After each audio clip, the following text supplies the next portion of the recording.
I knew it. I knew it.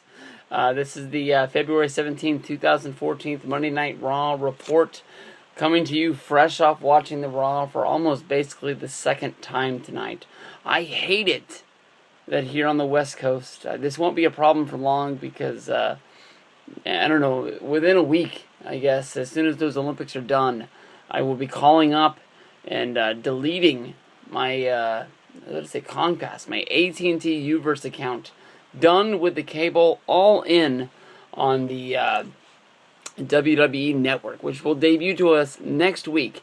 I just knew that they were going to give us a live show that was going to be great this week. I just knew that we were going to get good matches, because honestly, I know a lot of people are just saying, why the fuck do I go out and buy this network if just basically all I have to do is wait one day, order the WWE Network, and then more than likely the Elimination Chamber will be there for me to watch in my on-demand section. It's not 100% if they're going to have it there, but I don't know. Honestly, it doesn't make a lot of sense for you to go out and spend $60 or whatever the hell it costs to get a pay-per-view these days. It's probably $60 with tax. And then spend another $60 the next day to get the WWE Network, and just go from there. I am all fired up, Daddy. This is going to be a big one. This was really fun. The Raw started off with just basically everybody squaring up in the ring, saying who's the best and who's going to win the title, and congratulating Cesaro and saying that, you know, Randy Orton sucks and this, that, the other. And basically Kane come out and he paired everybody up and said, you go over there, you go over there. He gave us 3 great matches. Christian versus Daniel Bryan. We already knew we were getting Orton versus Sheamus, and then we got Cesaro versus John Cena. All of these matches, honestly, really delivered. Christian and Daniel Bryan was really good. As soon as that match ended, Daniel Bryan got the win in that one. Kane, I want to note that Christian worked a very heel style watching this match. I didn't really notice it the first time, but the second time I watched this through, Christian damn well might have been heel. But then again, to get any kind of reaction in a match against Daniel Bryan right now, I think you have to be heel. From there, just the second time watching Cesaro versus Cena, fucking blew my mind. This match was fucking awesome.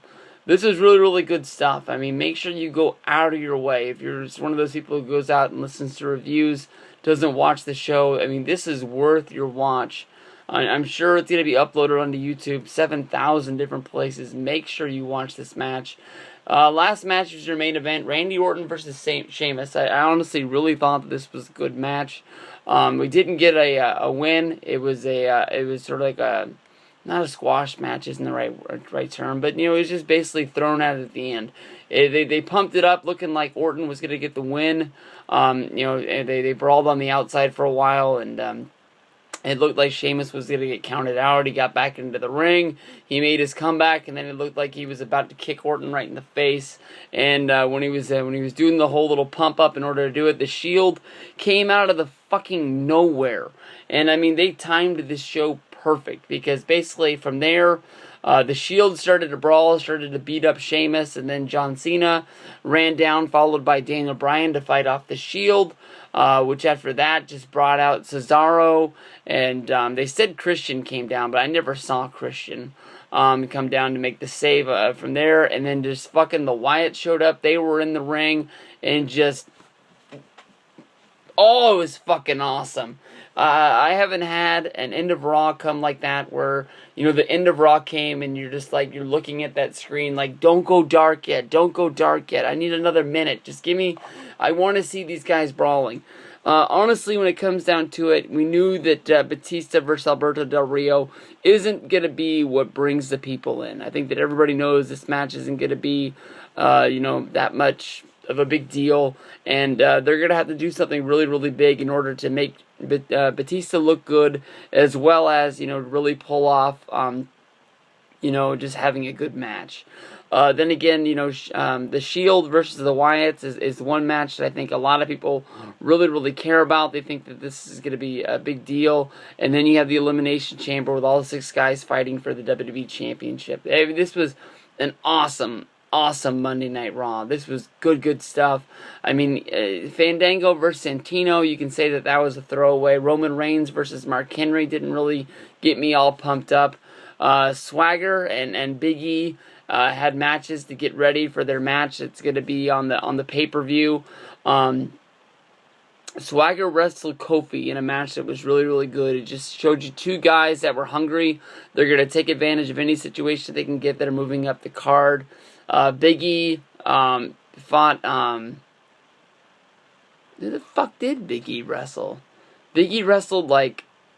I don't even remember. But I don't know. I don't really remember the Big E match all that much right now, honestly. We had the backstage segment with Triple H and Orton, where Orton was talking some shit about Batista, and then Batista walked up.